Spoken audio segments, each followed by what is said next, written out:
नमस्कार, सासू सुनेची जोडी आज बनवणार आहे तिळगुळाची वडी। त्यासाठी इथे आपण मेजरिंग कपातला छोटा कप भरून शेंगदाणे घेतलेले आहेत। हे पहा, आता मी गॅसवर कढई गरम करून त्याच्यामध्ये शेंगदाणे टाकून घेतलेले आहेत। हे शेंगदाणे मंद आचेवर छान असे भाजून घ्यायचे आहेत। शेंगदाणे फुटायला लागतील आणि त्याची साल सेपरेट व्हायला लागतील। मग आपण समजून जायचं की आपले शेंगदाणे छान खरपूस भाजलेले आहेत।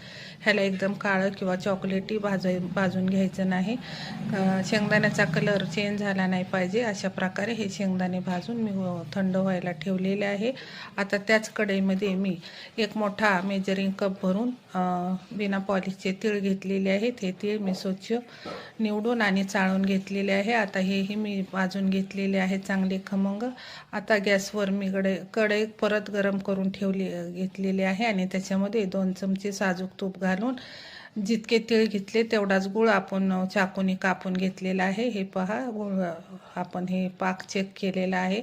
आता त्याच्यामध्ये वेलची पूड अर्धा चमचा सुंठीची पावडर आणि अर्धा चमचा थोडंसं जायफळ किसून टाकायचं आहे। हे पहा, अशा प्रकारे आपला गुळ वितळून झालेला आहे। आता हे तीळ आणि मी शेंगदाणे ह्याच्यामध्ये टाकून घेणार आहे आणि ह्याला छान मिक्स करून घ्यायचे। ही प्रोसिजर एकदम फास्ट करायची आहे, कारण हवेने गुळ हा आपला कडक व्हायला चालू होतो, त्यामुळे हे पटपट करून घ्यायचं आहे। आता मी हे सगळं मिक्स करून घेणार आहे आणि एका परातीला तूप लावून हे सर्व मिश्रण मी त्याच्यामध्ये टाकून त्याला पेल्याने थापून घेणार आहे, कारण हाताने थापणं शक्य नाही। हे खूप ह्याच्या हाताला चटके लागतात। हे पहा, आता हे मिश्रण मी सगळं मिक्स करून ह्या ताटामध्ये टाकून घेतलेलं आहे आणि एका पेल्याने ह्याला मी व्यवस्थित प्लेन करून घेतलेलं आहे। थोडंसं थंड झालं की हे कोमट असतानाच ह्याच्या वड्या पाडून घ्यायच्या आहेत। हे पाहू शकता, अशा प्रकारे मी ह्याच्या वड्या कट करून घेतलेल्या आहेत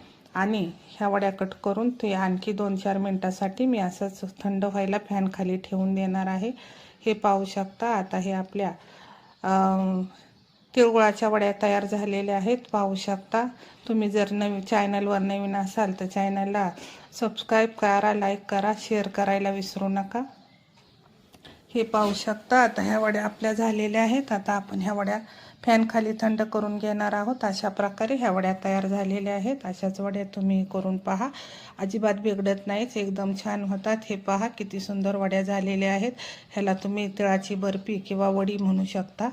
हे पहा, अशा प्रकारे वड्या आपल्या तयार झालेल्या आहेत। कशा वाटतात कमेंटमध्ये नक्की सांगा। हा व्हिडिओ मी बारामतीमधून शूट केलेला आहे। तुम्ही कुठून पाहता हे कमेंटमध्ये सांगा। धन्यवाद।